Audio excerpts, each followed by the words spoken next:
Alright, so a lot of people struggle with these three-piece wheels. Here is a little tool you can use. You just have to have some parts laying around. Now I know a lot of people do the swap from dog bone style axles to universal style front axles. So a lot of times you'll have the dog bone, the cup style. This is actually from an old universal setup that didn't set up. I won't say what company, but they did not last very long, and they've been very reluctant to help us out. So I don't buy any of their products anymore. But here's what this part has been good for. I've actually used this and put a hex on here, just a standard shallow 12 millimeter hex. Now I don't have a pin in there, but I have it screwed down a little bit, so it doesn't really need a pin. It just needs to go straight. All that happens is you take your wheel that you're putting together. Now I know there's various brands that have a three-piece style wheel. Most notable the RC four-wheel drive ones. And I had a set here somewhere. I'm not sure what I did with it. I put them in a bag. You know, you put stuff in bags so it doesn't get lost, and then what do? You go and you lose it. So, that's pretty much what happened. They're here somewhere. There's a box of, if you can see how big this box is, it's just got a bunch of loose stuff in there. And that's wheels and tires and God knows what else, foams. And then I've got a whole drawer down here of tools and parts and bits and bobs. I got a scale down there for weighing wheels. And I mean, there's a whole bucket there of mixed hardware. Also, in the tools that we needed a driver. So we have a driver there that I picked up from CKRC the other day. Because all of my poor little wheel wrenches, this is actually a new one that came out of the Trail Honcho box. They all need to be replaced. I usually have them hanging from our lanyards through a little piece of 550 cord. But a few of them are kind of worn out, so I've got to pick up a few of those. Let's see here. Obviously you need a nut. This is the only one I could find within reach. This is actually one off the Scout. I think a flanged one actually works a little bit better because then when you put it on the driver, you can actually stick it on the driver and the flange will hold it in place as you try to manipulate it onto the axle stem. And a washer wide enough to accommodate whatever wheel you're working on. This one, I believe, was from a race style plastic wheel, and it has a bit of it's not quite flat. You can see that. So all that happens is you take your wheel and your tire. Now this one is situated so that the dish goes on the deeper dish is on the back side of the wheel. And on the Prolines they have a little dot usually to tell you what compound is on their tire. That's probably some trick left over from the old racing days because I'm not sure what other compounds they offer in crawler tires other than I believe it's the G8 compound, their soft compound.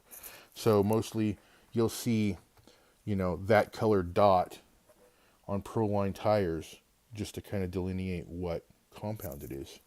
So you take your wheel, you get it aligned with your center ring.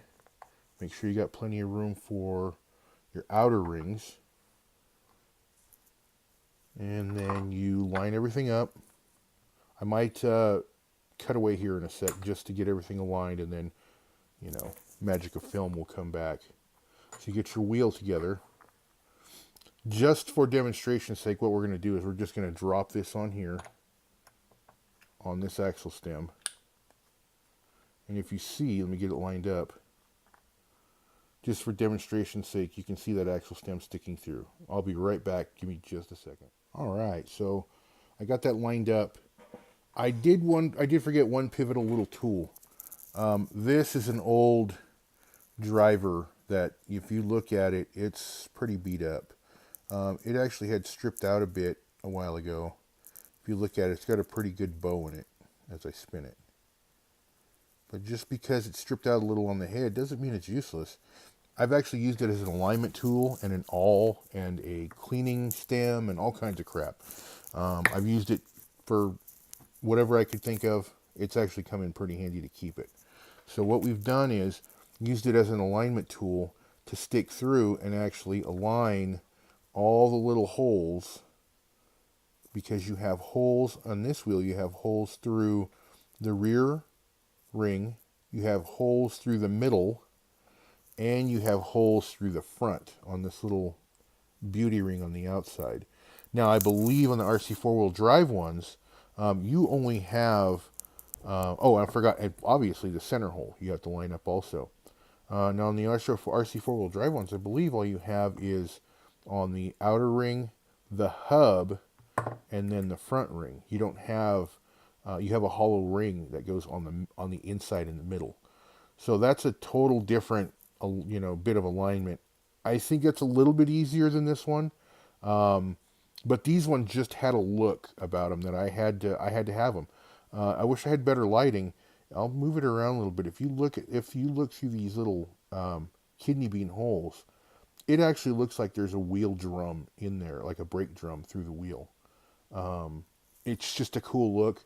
Now, I believe G-Made had something like 12 different styles of these steel wheels.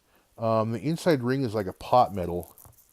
The inside rings, both this one and the one in the inner one that goes on that seals the beads together. But these ones are actually, the outer ring is actually a stamp metal, and it looks really cool. And they come in black, white, and raw.